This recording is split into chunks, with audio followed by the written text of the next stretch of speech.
Welcome to the psychology of good and evil.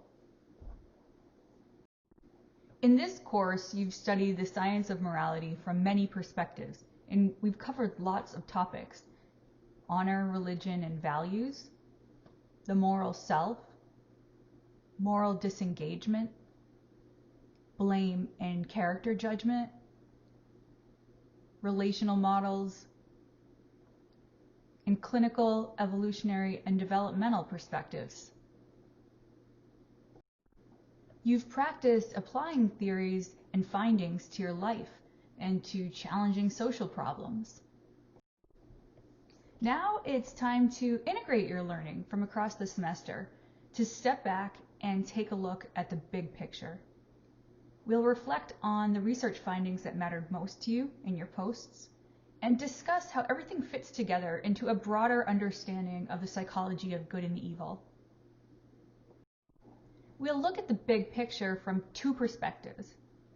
The intrapersonal perspective looks at moral psychology within a person. It's not to be confused with interpersonal. The interpersonal perspective on moral psychology looks at the psychology involved in behaviors and attitudes between people. The intrapersonal psychology of good and evil includes judgments and evaluations that we make about ourselves, some of which we hold in our minds without consciously realizing it. And it includes judgments that we make of ourselves as moral people, the moral traits that define us, and the moral values that we endorse, and also the ways that we disengage when we get things wrong to protect our sense of self. Over the semester, we looked at research on the moral self, and we covered how the judgments that we make of ourselves as having moral qualities, like being brave and other moral traits, these are what define us as a person in our own eyes. Likewise, we looked at moral values, values that we explicitly endorse, like when we say, I really care about respect or loyalty.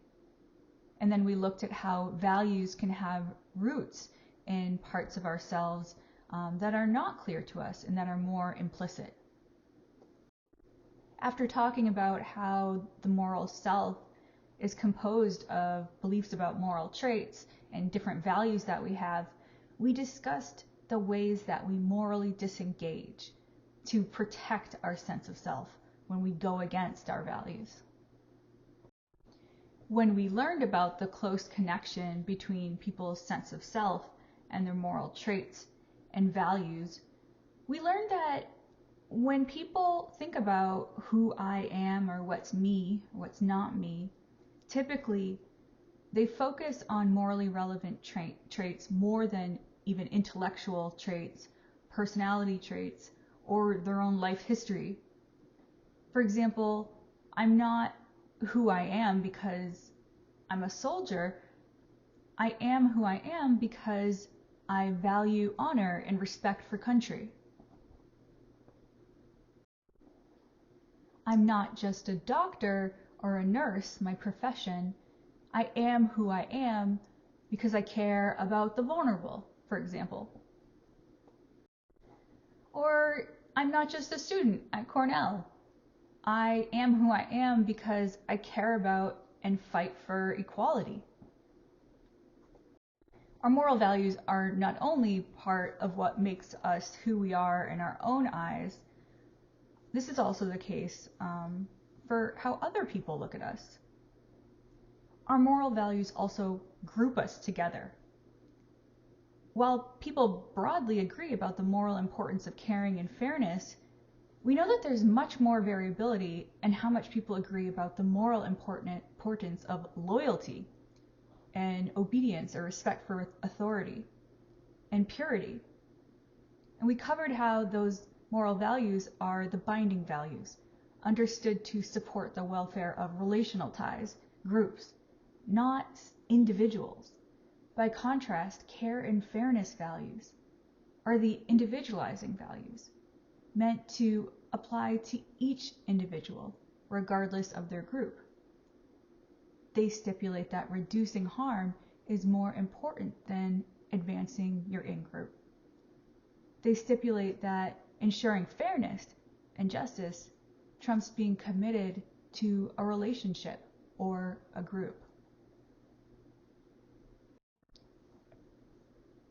And endorsing binding values, those values that group people together, we discussed that this is much more likely for more politically conservative people as opposed to more liberal people.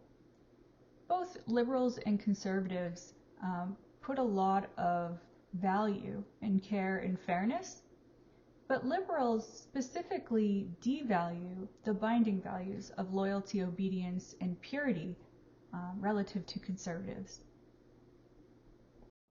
Those patterns and values can lead to some discord among people, and there can also be a disconnect between the values that people see as defining themselves and that seem to influence their lives, like being disobedient, standing up to authority, and some observations that you might have about your own life.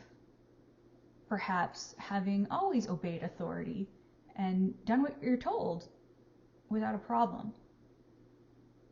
So your explicit values, for example, about caring, fairness, or authority, can contradict your behavior in life. For example, you could highly value fairness, but in a circumstance where you have to choose between fairness and being loyal to your friends, it might be the case that loyalty trumps fairness. And this can be difficult to come to terms with if you explicitly highly value fairness and justice and say you're concerned about loyalty issues. There is an inherent tension between these two values. Should I make sure everyone gets a fair shake, or make sure my friends in particular benefit? When is loyalty actually more like a moral vulnerability than a moral strength? So inevitably, our moral values, because of all this tension between values and among people with values, ultimately we end up going against our values and our actions. And sometimes our moral traits and values just have to deal with being in a context in the world that is forcing us to act in a way that opposes them. How do people violate their own values, which are so important for a sense of self, but still essentially retain a sense of self from day to day?